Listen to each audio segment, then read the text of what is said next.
सभी भक्तजनों को जय श्री कृष्ण। श्री सुखदेव जी ने कहा, बड़े बड़े देवता अपने अपने अनुयायियों के सहित एक साथ ही उस पर टूट पड़े तथा अपने अपने दिव्य अस्त्र शस्त्रों से प्रहार करने लगे, परंतु वत्रासुर उनके सारे अस्त्र शस्त्रों को निगल गया।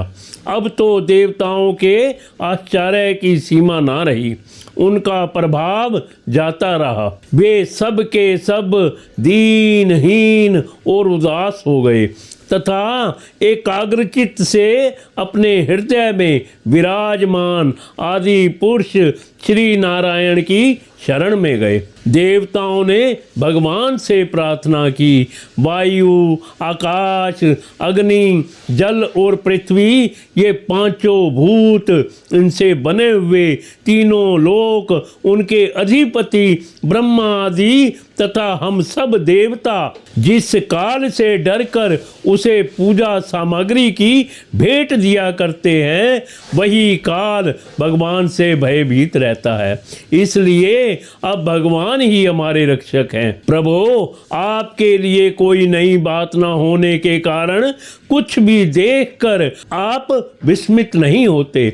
आप अपने स्वरूप के साक्षात्कार से ही सर्वथा पूर्ण काम, सम एवं शांत हैं। जो आपको छोड़कर किसी दूसरे की शरण लेता है वह मूर्ख है।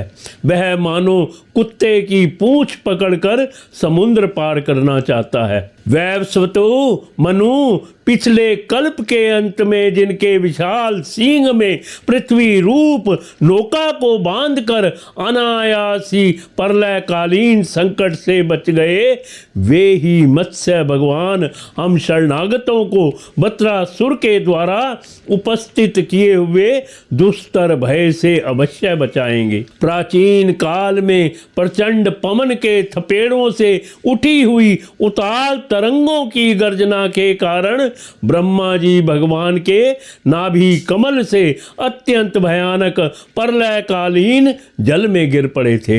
यद्यपि वे असहाय थे, तथापि जिनकी कृपा से वे उस विपत्ति से बच सके, वे ही भगवान हमें इस संकट से पार करें।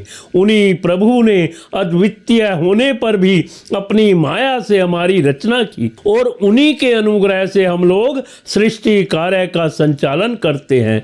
यद्यपि वे हमारे सामने ही सब प्रकार की चेष्टाएं कर करा रहे हैं, तथापि हम स्वतंत्र ईश्वर हैं। अपने इस अभिमान के कारण हम लोग उनके स्वरूप को देख नहीं पाते। वे प्रभु जब देखते हैं कि देवता अपने शत्रुओं से बहुत पीड़ित हो रहे हैं, तब वे वास्तव में निर्विकार रहने पर भी अपनी माया का आश्रय लेकर देवता, ऋषि, पशु, पक्षी और मनुष्य आदि योनियों में अवतार लेते हैं तथा युग युग में हमें अपना समझकर हमारी रक्षा करते हैं। वे ही सबके आत्मा और परमात्मा आराध्य देव हैं। वे ही प्रकृति और पुरुष रूप से विश्व के कारण हैं। वे विश्व से पृथक भी हैं और विश्व रूप में भी हैं। हम सब उन्हीं शरणागत वत्सल भगवान श्री हरि की शरण ग्रहण करते हैं। उदार शिरोमणि प्रभु अवश्य ही अपने निज जन हम देवताओं का कल्याण करेंगे। श्री सुखदेव जी कहते हैं, महाराज, जब देवताओं ने इस प्रकार भगवान की स्तुति की, तब स्वयं शंख चक्र गदा पद्मधारी भगवान उनके सामने पश्चिम की ओर अंतर्देश में प्रकट हुए। भगवान के नेत्र शरतकालीन कमल के समान खिले हुए थे। उनके साथ 16 पार्षद उनकी सेवा में लगे हुए थे। वे देखने में सब प्रकार से भगवान के समान ही थे। केवल उनके वृक्ष स्थल पर श्री वत्स का चिन्ह और गले में कौस्तुभ मणि नहीं थी। परीक्षित, भगवान का दर्शन पाकर सभी देवता आनंद से विहल हो गए। उन लोगों ने धरती पर लौटकर साष्टांग दंडवत किया और फिर धीरे धीरे उठकर वे भगवान की स्तुति करने लगे। देवताओं ने कहा, भगवान, यज्ञ में स्वर्ग आदि देने की शक्ति तथा उनके फल की सीमा निश्चित करने पर काल भी आप ही हैं। यज्ञ में विघ्न डालने वाले दैत्यों को आप चक्र से छिन्न भिन्न कर डालते हैं, इसलिए आपके नामों की कोई सीमा नहीं है।